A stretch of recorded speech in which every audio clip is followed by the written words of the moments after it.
Wait. So guys, your wait is over now. I'm your host, your entertainment, your instructor.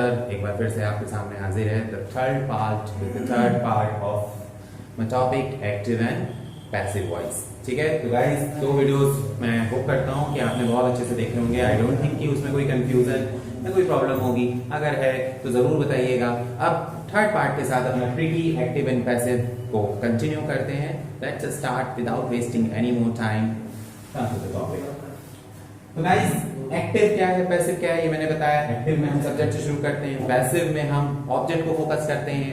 उसके बाद मैंने second video में आपको दोनों के फॉर्मेशंस भी बताए कि किस तरह से एक्टिव का क्या सीक्वेंस होता है, पैसिव का क्या सीक्वेंस होता है, किन टेंसेस का हम पैसिव फॉर्म कर सकते हैं, वो कौन से टेंसेस हैं जिनका पैसिव नहीं हो सकता. Overall there are only 8 tenses. 8 tense है, मैंने आपको बताया 12 में से जिनका हम पैसिव बनाते हैं. तो उसी को आज स्टार्ट करते हैं, रूल्स देखते हैं, बहुत एंटरटेन होकर पढ़ते हैं. तो आइए guys, the very first tense is present indefinite tense. Right, आप जब भी बुक खोलते हैं, ग्रामर पढ़ने बैठते हैं, टेंस जो कि बेस है, उसमें सबसे पहला टेंस प्रेजेंट डेफिनिट है. लेकिन लोगों को प्रेजेंट डेफिनिट इतना कंफ्यूजिंग और इतना डिफिकल्ट लग जाता है कि वो आगे पहुंच ही नहीं पाते, लेकिन हम जरूर पहुंचेंगे. तो प्रेजेंट डेफिनिट टेंस गाइस, पहले प्रेजेंट डेफिनिट का एक्टिव वॉइस, ये मैं बार बार आपको रिमाइंड करा रहा हूं. जब आपको एक्टिव क्लियर होगा तो आपको पैसिव होगा, और एक्टिव आपका टेंस से क्लियर होगा. ठीक है, वो आपको पढ़ना है, मेरे वीडियोस देखने हैं. अगर आपको थोड़ी बहुत भी नॉलेज है तो आपको समझ में आएगा. I am trying my best to make you understand each and every detail of this topic. Right, तो चलिए. तो गाइस एक्टिव का क्या है, वो पहचानेंगे कैसे. जैसे कि सबसे पहला क्वेश्चन ये आता है कि हमारे सामने सेंटेंस लिखा हुआ है, तो हाउ विल वी आइडेंटिफाई कि ये उन 8 टेंस में से कौन सा है. टेंस पता होना चाहिए. जब हम टेंस को आइडेंटिफाई कर लेंगे तभी हम उसको पैसिव कर पाएंगे. तो प्रेजेंट डेफिनिट की क्या आइडेंटिफिकेशन है, क्या पहचान है. प्रेजेंट डेफिनिट की गाइस सबसे बड़ी पहचान है कि स्टार्ट सब्जेक्ट तो हो गई होगा, सब्जेक्ट के बाद इसमें आपको वर्ब की फर्स्ट फॉर्म मिलेगी. राइट, फर्स्ट फॉर्म होगी. फर्स्ट फॉर्म के साथ एस और ईएस इट्स ऑप्शनल, ये कोई जरूरी नहीं है. ये सिर्फ सिंगुलर सब्जेक्ट के साथ यूज होता है. जब आपका सब्जेक्ट सिंगुलर होता है, मेनली आपको जो माइंड में याद रखना है वो ये है कि सब्जेक्ट के साथ फर्स्ट फॉर्म का यूज हम करते हैं. ठीक है, उसके बाद देन ऑब्जेक्ट वर्ब के बाद होता है. वही ऑब्जेक्ट जो हमको पैसिव में क्या करना है, आगे लेकर आना है. उसके बाद एक तो ये आपकी कैरेक्टरिस्टिक होगी प्रेजेंट डेफिनिट की सबसे बड़ी, कि फर्स्ट फॉर्म का यूज होगा, बीच में कोई हेल्पिंग वर्ब नहीं होनी चाहिए, सब्जेक्ट के जस्ट बाद फर्स्ट फॉर्म होनी चाहिए. Then the second thing is do और डस. डू डस अगर आपको सेंटेंस में दिख रहा है सब्जेक्ट के बाद या सब्जेक्ट से पहले, इंट्रोगेटिव सेंटेंस होगा तो वो सब्जेक्ट से पहले होगा, क्योंकि इंट्रोगेटिव में हेल्पिंग वर्ब सब्जेक्ट से पहले रहती है. तो डू डस भी एक सेकंड कैरेक्टरिस्टिक है जिससे हम पहचानते हैं, आइडेंटिफाई करते हैं कि ये आपका प्रेजेंट डेफिनिट है. तो इट्स क्लियर नाउ कि आपको पहचान पता चल गई. ठीक, अभी मैं एग्जांपल्स इसको और क्लियर करने वाला हूं. अब आते हैं पैसिव में. मैं पैसिव का फॉर्मेशन आपको बता चुका हूं कि पैसिव हम स्टार्ट करते हैं ऑब्जेक्ट से, उसके बाद हेल्पिंग वर्ब, और हर टेंस की हेल्पिंग वर्ब गाइस अलग होती है. और यही वो पार्ट है which you have to remember all the time, क्योंकि helping verb according to tense change होती रहती है. बाकी जो सीक्वेंस है पैसिव का वो from beginning to end similar रहता है. उसमें आपको कुछ नहीं सोचना है, बस हेल्पिंग वर्ब रखनी है. तो गाइस ऑब्जेक्ट से स्टार्ट करना है. ऑब्जेक्ट के बाद हमें हेल्पिंग वर्ब और प्रेजेंट डेफिनिट टेंस अगर हमने आइडेंटिफाई कर लिया तो उसकी हेल्पिंग वर्ब क्या होने वाली, is am are. Is am are is the helping verb which you start learning from the very first standard. बहुत छोटे क्लास से आप पढ़ना शुरू करते हैं कि कहाँ is यूज होने वाला है, कहाँ am, कहाँ are. सिंगुलर के साथ is, he, she, it और singular subject. am we use with I only, am का यूज सिर्फ I के साथ, और are with plural subject you, we, they और ज्यादा लोगों के साथ. तो guys is am are का यूज करना है. not never is optional. अगर सेंटेंस अफर्मेटिव है then you don't use not never, तब आपको नॉट नेवर की जरूरत नहीं होती. लेकिन अगर उसमें मेंशन है, इट मीन सेंटेंस आपका क्या है, नेगेटिव है. नेगेटिव है तो उसमें नॉट या नेवर ऑलरेडी मेंशन होगा, तो आपको भी हेल्पिंग वर्ब के बाद यूज करना है. देन पैसिव में वर्ब की कौन सी फॉर्म यूज करते हैं, मेन वर्ब, थर्ड फॉर्म. ये भी एक चीज है जो सिमिलर रहने वाली है. आगे आप पैसिव पढ़ेंगे, कोई भी टेंस पढ़ेंगे या फिर हम लोग मॉडल ऑक्सिलरीज वाले सेंटेंस का पैसिव बनाना शुरू करेंगे, तो उसमें एक चीज नहीं चेंज होने वाली, और वो ये है कि वर्ब की हमेशा थर्ड फॉर्म पैसिव में यूज करनी है, neither first no second. Then extra words. Extra words क्या होते हैं गाइस, जैसे एक्टिव में सब्जेक्ट है, सब्जेक्ट के बाद वर्ब है, वर्ब के बाद ऑब्जेक्ट, ऑब्जेक्ट के बाद जो पार्ट बचता है वो आपका एक्चुअली एक्स्ट्रावर्ड्स होते हैं, जो हम आप पैसिव में वर्ब की थर्ड फॉर्म के बाद प्लेस करेंगे। Then we have to use by, उसके बाद हमें बाय का यूज करना है, इट्स मस्ट, वो आपको सब्जेक्ट के पहले बाय लगाना ही लगाना। तो गाइस इसको और थोड़ा सा क्लियर करते हैं और समझने की कोशिश करते हैं, किससे? By checking our examples check करके, राइट। तो द वेरी फर्स्ट एग्जांपल आप देख रहे हैं guys, Ravi plays cricket every morning. Ravi हर सुबह क्रिकेट खेलता है। प्रेजेंट डेफिनेट की खास बात यह है कि अगर हम हिंदी में उसको ट्रांसलेट करते हैं तो उसके ज्यादातर सेंटेंस ता है, ती है, ते है पे इंट होते हैं। ये आपको टेंस में और क्लियर होगा।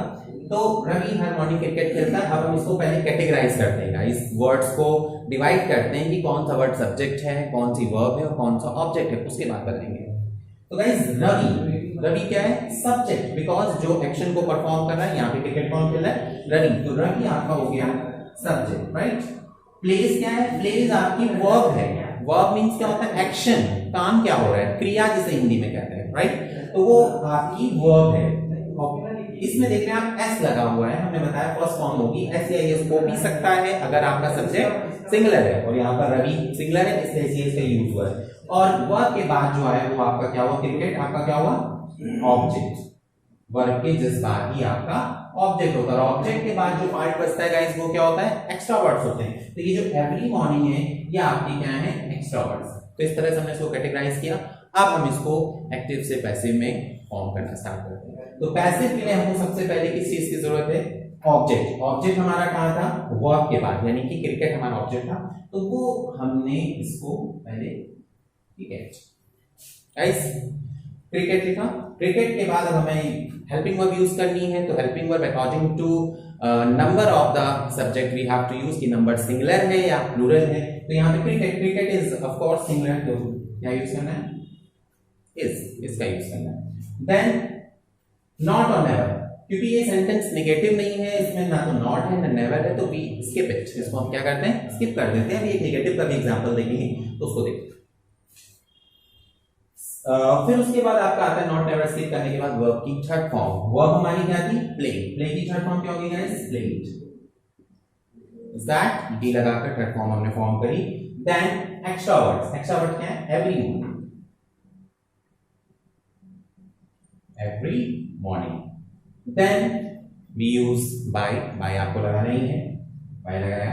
उसके बाद at last we place subject, फिर लास्ट में सब्जेक्ट प्लेस करते हैं। सब्जेक्ट हमारा क्या था गाइस? रवि। तो रवि लिखेंगे यहाँ पे।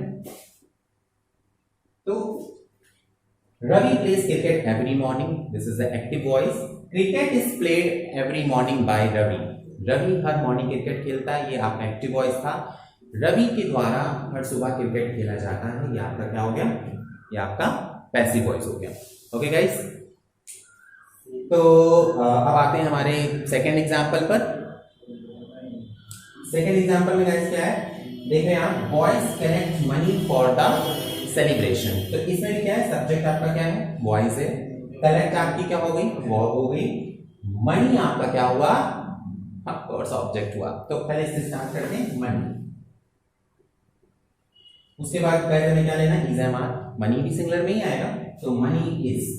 देन गाइस नॉट नेवर इसमें भी नहीं है, इसे स्किप करते हैं। Which form of verb? Always third form. Then correct verb है आपकी, तो कलेक्ट का क्या हो गया? कलेक्टेड। फिर आते हैं एक्स्ट्रा वर्ड। तो आप पहचान गए होंगे कि अब एक्स्ट्रा वर्ड्स क्या होते हैं। तो इसमें क्या है extra word? For the celebration, इसको मेंशन करते हैं, for the celebration. Okay guys, then importantly by का यूज किया। फिर आप सब्जेक्ट प्लेस करेंगे बॉयज। ओके, तो बॉयज में आएंगे गाइस। आपने एक चीज नोटिस की, यहाँ पर रवि था तो प्ले के साथ एस था, क्योंकि रवि सिंगुलर है। यहाँ बॉयज है, बॉयज प्लूरल है, इसलिए यहाँ पर कलेक्ट के साथ एस और यस नहीं है। Collect is just first form of verb. ये मैं बार बार बता रहा हूँ कि फर्स्ट फॉर्म हो सकती है, एस और यस सिंगुलर होने पर ही होगा। तो आपको बस फोकस रखना है फर्स्ट फॉर्म एंड डू और डस, ये आपकी कैरेक्टरिस्टिक है प्रेजेंट डेफिनिट टेंस की। तो दो एग्जांपल्स गाइस आपको क्लियर हुए। तो अभी फिलहाल आप इसको जल्दी से नोट करिए। तो मैं आपको जो है एक नेगेटिव का भी एग्जांपल बताता हूँ कि अगर नॉट नेवर है तो कुछ खास चेंज नहीं होने वाला। We have to follow the same sequence, but example से थोड़ा उसको क्लियर कर लेंगे ताकि कोई डाउट ना रह जाए। इसको जल्दी से नोट करिए। सो गाइस आपने नोट कर लिया। अब आते हैं जरा नेगेटिव एग्जांपल देखते हैं। नेगेटिव में भी कुछ खास चेंज नहीं करना है, we don't have to take any stress, the same sequence we have to follow, वही सीक्वेंस हमको फॉलो करना है, बस सिर्फ और सिर्फ प्लेस करना है नॉट और never eight there right place, उनकी जगह पर प्लेस करना है नॉट और नेवर। तो गाइस ये दो एग्जांपल मैंने लिखे हुए हैं, you must be looking at the board. The very first example is Sneha does not like ice cream. Categorise कर सकते हैं आप लोग, Sneha what subject, right, Sneha क्या है, सब्जेक्ट है। Does not is helping verb, ये आपकी क्या है, हेल्पिंग वर्ब। और मैंने आपको बताया प्रेजेंट डेफिनिट कि आपकी कैरेक्टरिस्टिक्स दो ही हैं, या तो वो फर्स्ट फॉर्म से आपको आइडेंटिफाई होगा और या फिर किससे आइडेंटिफाई होगा गाइस, डू और डज से। तो यहाँ पर डज दिया हुआ, इट मींस इट्स क्लियर कि ये प्रेजेंट डेफिनिट टेंस का सेंटेंस है जो हमको फॉर्म करना है। तो डज नॉट लाइक, लाइक आपकी क्या हो गई, ये वर्ब हो गई, और वर्ब के बाद ही एक्चुअली आपका क्या होता है, object. Okay, let's making start. सबसे पहले गाइस हमको ऑब्जेक्ट आगे लाना है, ठीक है। इसमें ऑब्जेक्ट क्या है आपका, ice cream. Ice cream according to subject we have to use helping verb, whether it is singular or plural, so definitely it's a singular verb, so we have to use is का यूज करना है because ice cream singular है आपका।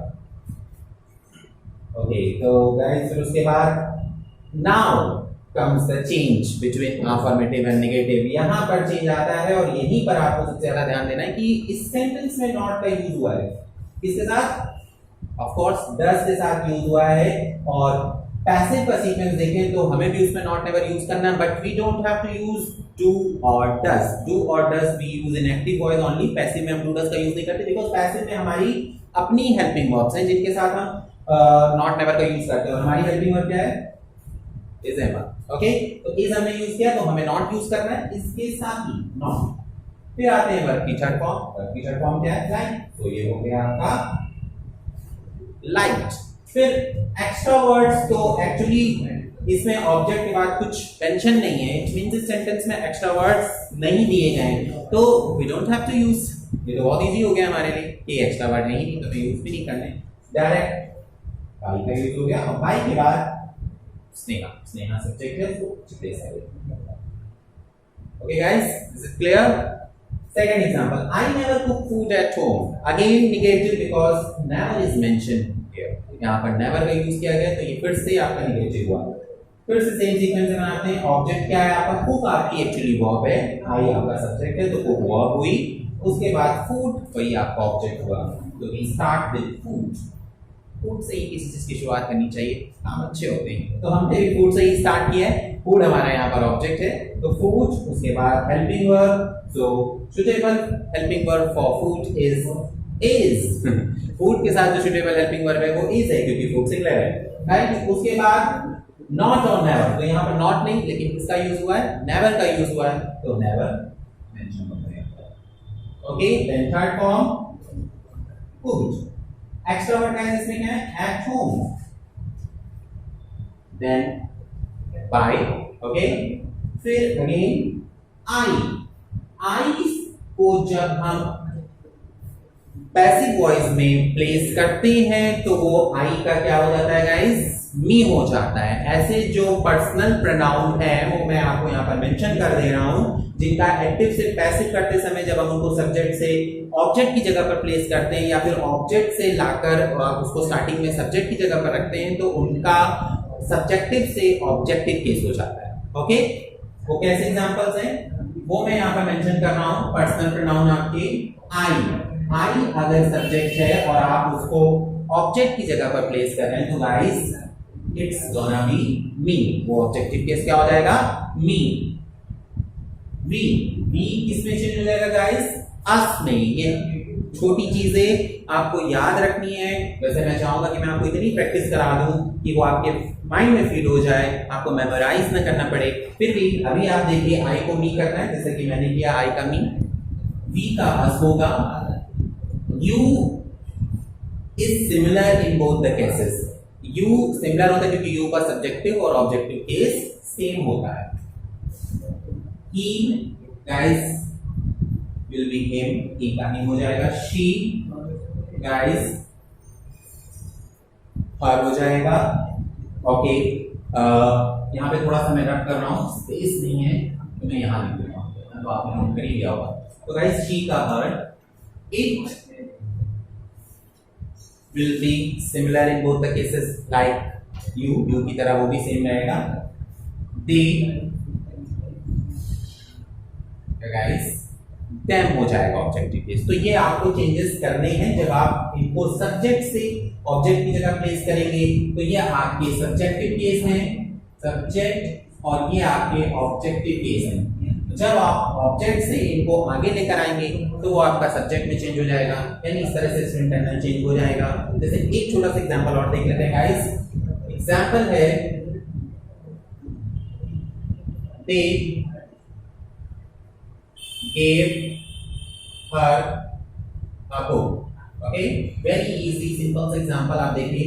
Sorry, they gave her a book, actually they gave her a book. तो यहाँ पे आपने देखा दे क्या है आपका गाइस, सब्जेक्ट। गिव क्या है आपकी, वर्ब। कौन सी फॉर्म है ये वर्ब की, फर्स्ट फॉर्म है गिव। तो इट मींस ये कौन सा टेंस हुआ, प्रेजेंट डेफिनिट। वर्ब के बाद जो होता है वो क्या होता है गाइस, ऑब्जेक्ट। तो हर क्या हुआ आपका, ऑब्जेक्ट। ये वर्ब है, ये ऑब्जेक्ट, और अब वो क्या हुआ आपका, ये एक्स्ट्रा वर्ड्स हुए। अब इसको बनाते हैं गाइस। तो ऑब्जेक्ट पहले लाएंगे, तो एक्चुअली ऑब्जेक्ट हमारा क्या है, हर। तो हमने ये बताया आपको अभी भी कि शी को जब ऑब्जेक्टिव केस में रखते तो हर होता है, जब हर को हम सब्जेक्ट की तरह प्लेस करेंगे तो वो क्या हो जाएगा गाइस, शी हो जाएगा। तो ये हो गया आपका शी। उसके बाद इज एम आर, शी के साथ कौन सी हेल्पिंग वर्ब यूज होती है, ऑलवेज इज। शी के साथ इज का यूज होगा। उसके बाद वर्ब की कौन सी फॉर्म, नॉट नेवर है नहीं, तो यहां पर उसको स्किप करेंगे। वर्ब की कौन सी form, third form as it is. तो गिव की थर्ड फॉर्म गाइस क्या होगी, given। ठीक है, एक्स्ट्रा वर्ड क्या हो गया, a book, then, by and they। अब यहाँ पर they मैंने मेंशन किया, they यहाँ पर सब्जेक्टिव केस था। अब हम इसको ऑब्जेक्ट की जगह पर प्लेस करेंगे तो ये क्या होने वाला है गाइस, them। ठीक है, तो ये हो गया आपका them। वर्डली मीनिंग देखिए तो इसका मीनिंग ये निकलना है they gave her a book।